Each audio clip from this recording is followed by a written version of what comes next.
1997, we had water damage. 1996, we had water damage. 1997, we moved down to 5212. Okay. Okay. Okay. On with the story. So, you were in the heart of the junction until 1990, the mid-90s, 97. Yeah, 97. What happened after that? Well, I was in the Army Reserve for half my life, and I was activated for Kuwait, and I went to Kuwait, and when I came back, we closed our studio between Christmas and New Year's, and after we came back, after a week's vacation up in the mountains, I walked into the studio, and I looked, and there was a reflection on the floor. That was after you came back from Somalia. Oh, excuse me, after we came back from Somalia, we had taken our vacation, and I came into the studio, and there was some funny looking reflections on the floor, and I walked up there, and there was water damage, and it completely destroyed the dress shop. We lost everything in the dress shop, and we decided, you know, God's telling us to do something, so Joanne went out and found this. We moved from 4,000 square feet to two little plots of land, and my camera room went from 30 feet wide by 60 feet down to 8 by 10 feet, and the storeroom, the office, or the showroom went from oversized down to the same, you know, the same size on the opposite side of the building, and that was 5212 California Avenue. And we kept that for a while, and digital photography came along. And at that point, as most people know now, everybody has a camera and everybody is a photographer, and the professional end of it kind of just dropped off. So we decided that what was happening is that we were spending a lot of money for a post office, because that's all. We'd go and pick up the mail and no customers would show up. Occasionally we'd have some Hewling Brothers, somebody like that, or a real estate company that needed head and shoulder pictures. But that was the end of that, and we moved out there and operated out of our home, and that's kind of where we are right now. 2009, we closed the studio. 2009. In 2009, we closed the doors of our studio.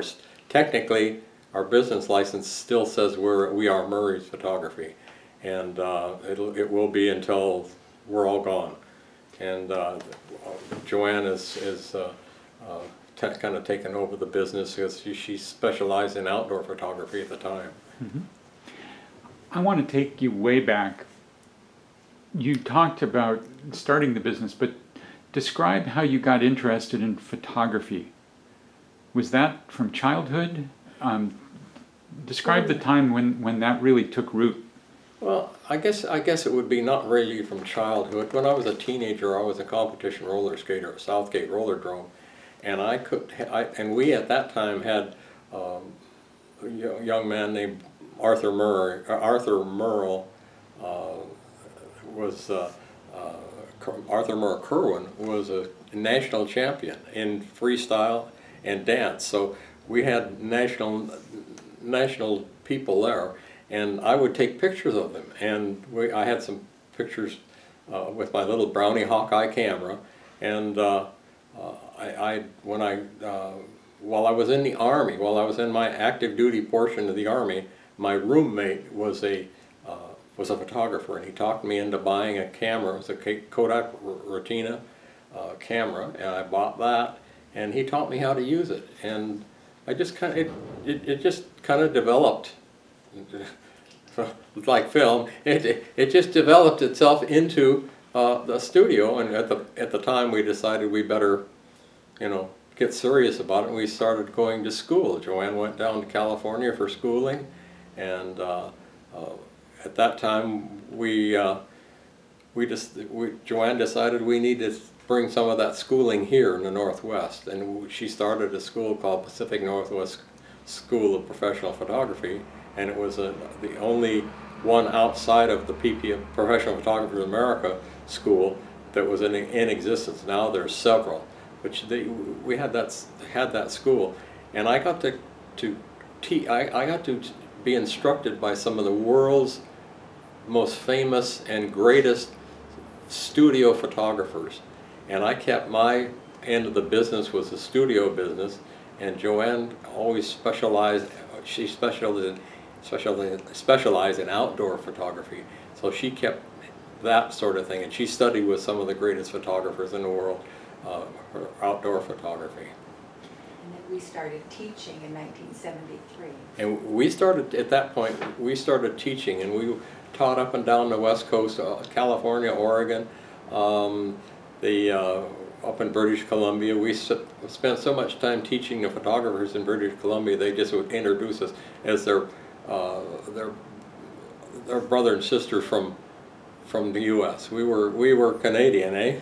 Mm-hmm. And it was one of these things that we got up there, and some of those photographers that were taking our class became very well known in photography in Canada.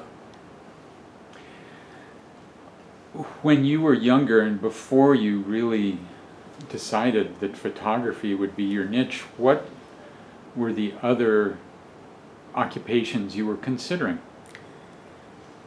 I worked for Boeing for a good number of years in the production of the 707. I was a part of the first President's airplane, Air Force One. That was, there were so many inspectors, you had to take your turn to be inside the aircraft because they inspected every part of that aircraft.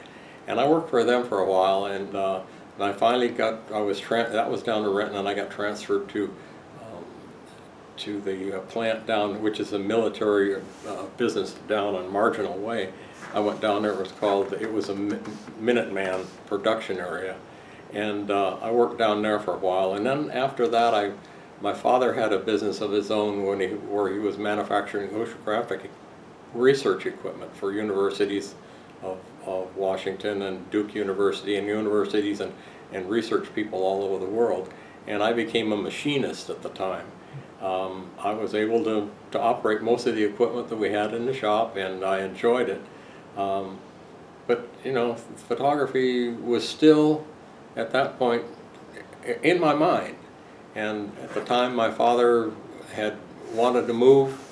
He moved up to the mountains, and there came a time when he wanted me to move up there, and we had a young family, and there was just nothing that we could really do. So we decided not to go there, and that's when we seriously went into the photography business. Parted ways with my parents, and they lived a happy, great life up there, and we lived a happy, great life down here doing photography. So that was my career. I didn't choose it before then. It was just one of these things that I thought I knew enough about photography, and the more I got into it, I found out I didn't know enough about photography, and that's when we decided to go to school and start our own school. Describe what it is about photography that really captured you personally.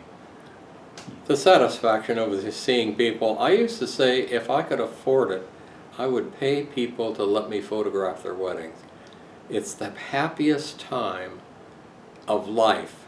And we were doing 4 and 5 and 6 weddings a weekend sometimes. And to have that experience, and then at the time, to see that, and then to see the looks on their face after they saw what we had learned how to do with our cameras that nobody else in the area, very few people in the area were doing. And there we got satisfaction from that too. And to this day, to seeing the smiles on people's faces and the wow when they see the photographs that we're working on. Joanne's a photographer. I'm just the gopher. I'm the guy that carries the reflectors around and the lights and that sort of thing. But I also help with the posing. One thing that we all know is that when we are a child, we grow up, many if not most people go and find their own home elsewhere. You know, they go find themselves and they plant their roots elsewhere. You planted your roots where you grew up, and you decided to work in the community where you grew up. Describe why you did that. Was it conscious, or did it just evolve? It was, let me go, I need to go back to when I was in the Army Reserve. I had an area between the Canadian border and San Jose, California, and I would travel to these places, and I was always anxious to get home. And the only place that I ever thought about maybe wanting to go was the Lower Bay Area near San Jose, and because it was much like what we have in Seattle. So I never really considered going anyplace else. What is it about West Seattle that captured you?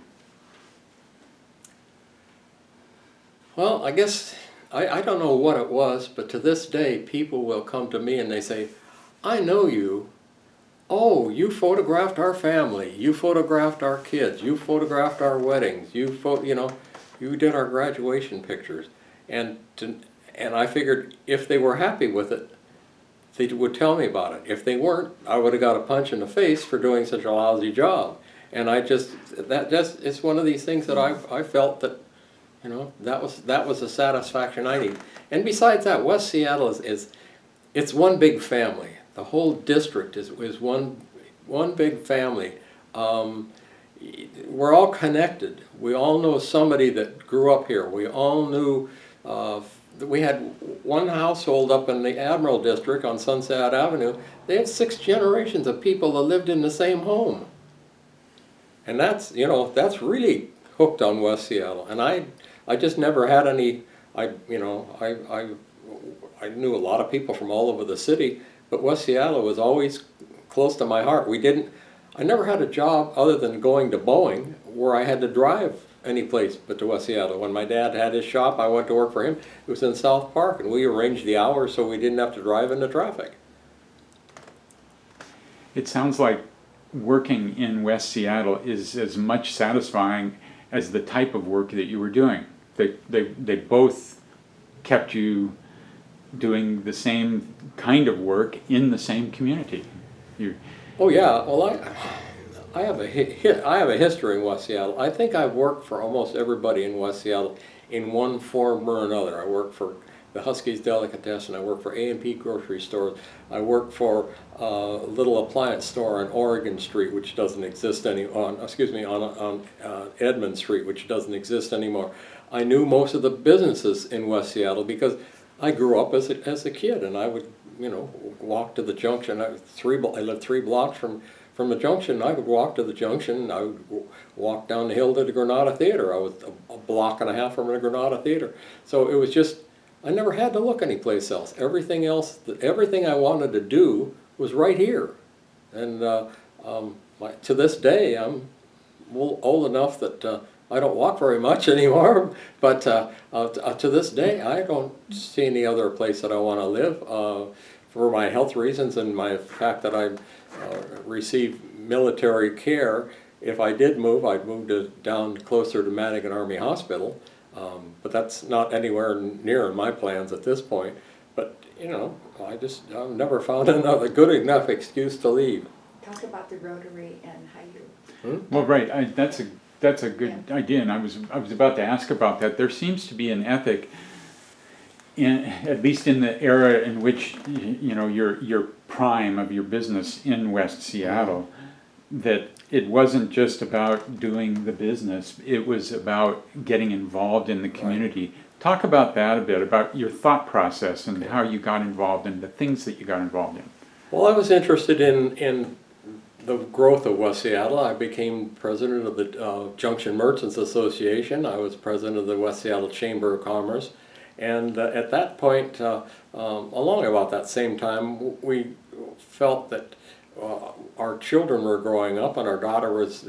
We went to the American Legion Parade, which is still to this day called the Hi-U Parade. It's just that they participate in it, but the American Legion Post 160 puts on the parade, and I felt that I needed to do something, and there was a group of people that were interested in the same thing that was called West Seattle Haiyu Summer Festival.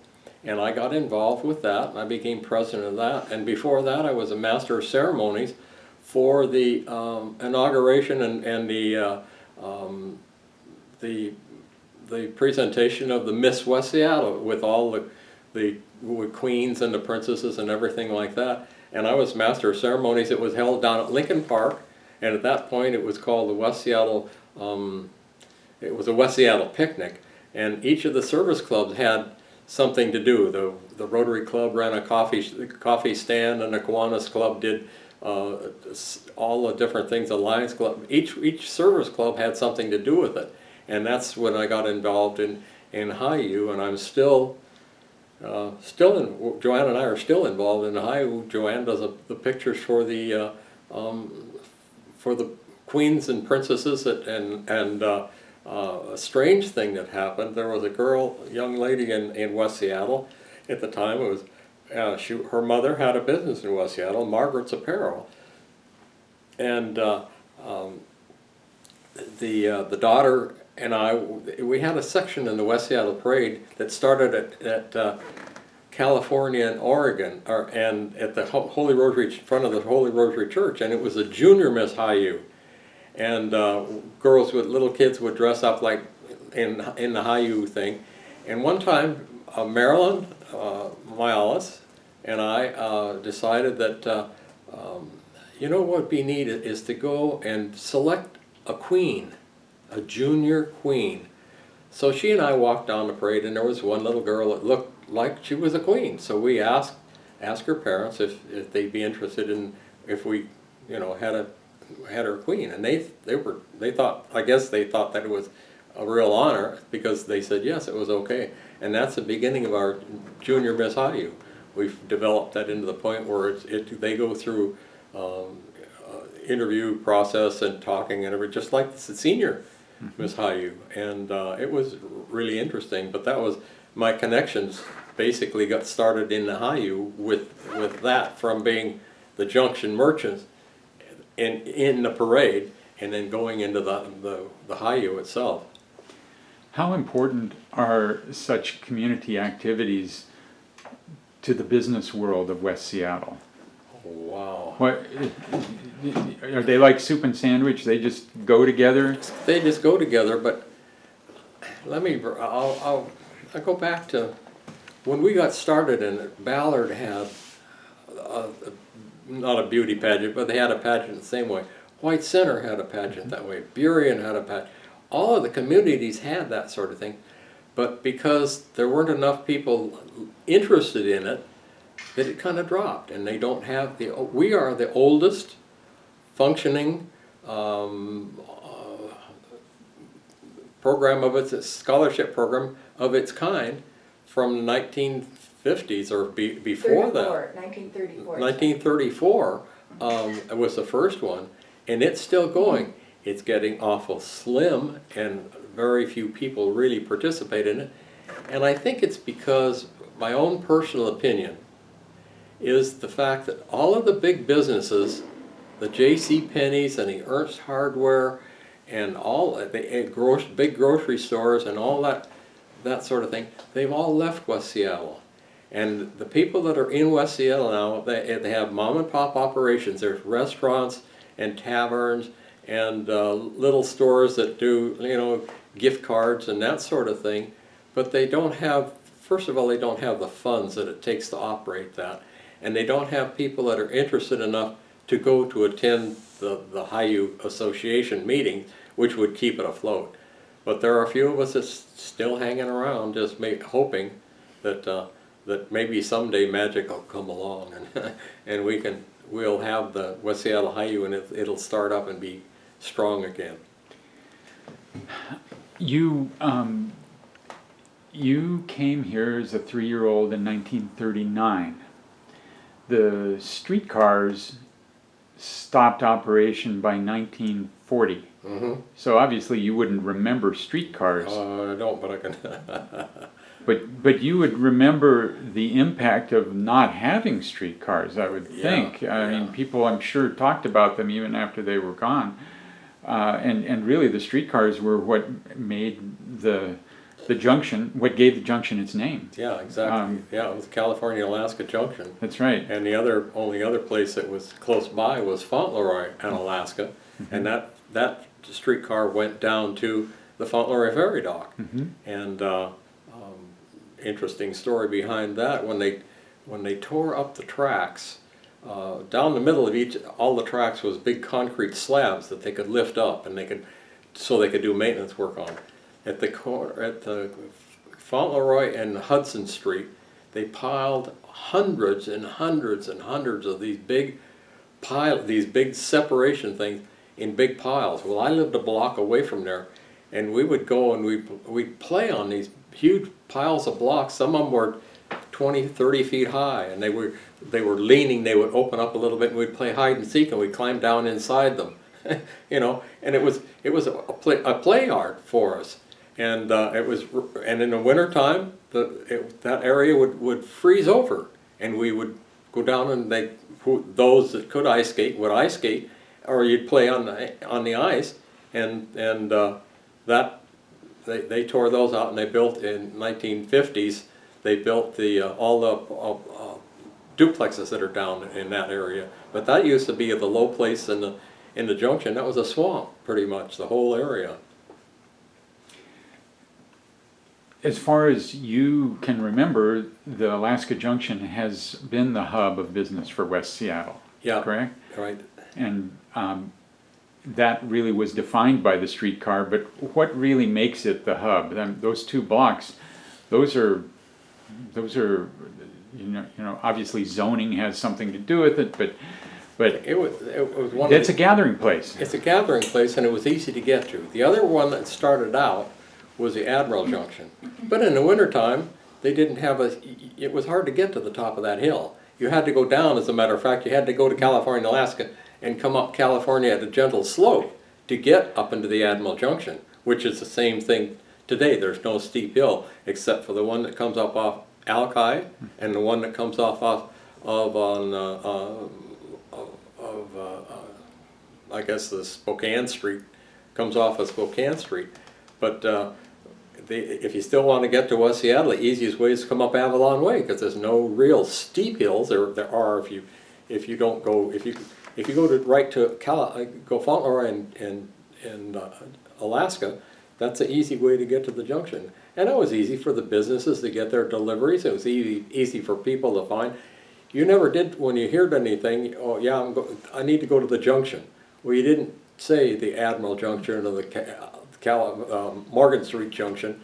You just went to the junction, and that was automatically, that's where you was in California and Alaska. And this all played into why you thought it was a good business decision to locate in the junction. Yeah, because no driving. You know, I didn't have to commute during the day. If I had to commute, and if there was snow and I needed to get to the studio, I could, wherever I lived from, I could walk pretty much, except when we lived at the top of Gatewood Hill. I couldn't really walk then, but you know, most of the places was easy drive, and I could be at work whenever I needed to be, and I'd go home whenever I needed to be, and didn't have to gas at the enormous cost of 50 cents a gallon. I didn't have to spend my money on gasoline. One unusual, if not unique, aspect of the junction is the free parking spaces that are behind. What part did you have in getting that set up or administering that? When I took over as the president of Junction Merchants, it was already there, but that was the main function of the junction. That was the main function of the Junction Merchants Association, was maintaining those free parking lots. And I can remember to this day that one person in particular would talk about going to the meetings, and that's all they would talk about is parking and parking and parking and parking, and they would never talk about anything else. And I said, do you realize that without the parking, we probably wouldn't have the businesses that we do have? Because you could park your car anywhere and walk in the junction, or you could drive to those strategically located spots, and you could drive in and you know, do your shopping or whatever. And it was a 2-hour limit, but they don't tow the cars away. And it was convenient for the people that lived in West Seattle, and also for the people that needed to get their supplies delivered. The alleyways are wide, and they could take the big delivery trucks for A&P and Tradewell and Safeway and go up and down in the alleys and deliver their goods. There's something you've touched on, and I want you to talk about it again, and that is today is a different time from really the heart of your time with the chamber and junction merchants and so forth, where the majors were there in the junction, and really, as a resident of West Seattle, you didn't have to go outside of West Seattle. Right. Talk about, take us on a tour of the junction, of all of the places that you could go to meet all of your needs. Oh golly, there was one. But by the time I started working in the junction, I worked at the A&P grocery store for my entire high school years. And across the street there used to be a Safeway store. And that was where the Sleepless in Seattle and the Wigwam and other businesses were. And I think it's still called Sleepers or also Furniture or something like that in West Seattle. And then there was A&P, and around the corner where today the Wells Fargo is, that used to be the Tradewell store. And those were the three major grocery stores. Besides that, up and down California Avenue from Brandon Street in California to I guess maybe to Oregon Street, and yeah, a little bit beyond them, or Genesee Street. There were little, what we call mom and pop operations. There was a McDonald's, McGonagall's. There was Evans grocery store. There was Earl's Market. A couple taverns along in that area. That was south of the junction. And then as you got into the junction, there was everything. It was a J.C. Penney's and an Ernst Hardware and all of the big shops that you needed to go to. And every bank had a branch in West Seattle Junction. So if you needed to, before computers, if you needed to work at the bank, you get something done at the bank, you drive up into the free parking lot, walk around the corner, and you were at People's Bank at California and Alaska. And Washington Mutual later came on. That used to be a big house on the top. There was a hill there across on Oregon Street, and a big old house up there. And they tore the house down and put Washington Mutual Savings Bank in there, which is now the Chase Bank. Just one of these things that have evolved, and now I get teary-eyed just driving down to the junction and looking at the holes in the ground that they have where Andreessen and Gene Fiedler and Westside Ford used to be on Alaska Street. There are holes in the ground, and they're going to put in, massive high-rise condos and apartments, and that's, in a way, I guess that's good. It's going to have a lot of the businesses in West Seattle. It's going to help some of the little restaurants. It'll help that way. It's not going to help when it comes time to go to work in the morning and you have to cross the West Seattle Bridge and you have to be at work at 7. You have to figure out getting up at 5 and make your way through, because even now with Vashon Island as big as it is, you can go up the junction at business time and the Fauntleroy Avenue is bumper to bumper when the ferry comes in, all the way from the ferry dock to the West Seattle Freeway, and then it's still bumper to bumper. And I guess we can adapt to that. I guess we'll have to adapt to it. I'd hate to be the commuting, but with the fast rail, maybe they should have kept that fast rail they talked about putting in.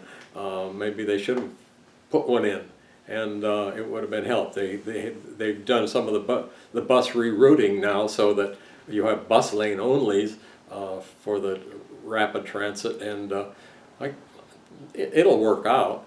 I just hope that most people will take the opportunity to say, gee, I don't want to drive back downtown again. I want to go to a restaurant, and there's enough fantastic restaurants in West Seattle that they can choose anything from Mexican food to spud fish and chips in West Seattle, and you know, they can stay home. One of the things we all know, being in West Seattle for a length of time, is that part of the appeal of West Seattle is, yes, we're separate from the rest of the city and the world, but we're also attached to it. And we have all the benefits of being attached to the bigger city. Talk a little bit about that dichotomy in terms of running a business. Do people who are customers of yours, part of the reason they were loyal to you was because you were West Seattle? Was there a competition between West Seattle business and downtown, or later on the suburban shopping malls? Yes, there is, and there was, and there always will be. The South Center has got a little bit more to it. It has some of the big box stores that West Seattle used to have are now located. They've taken the big retail operations and put them in the same place so that people can drive to South Center and you can walk around South Center and get most of your shopping done.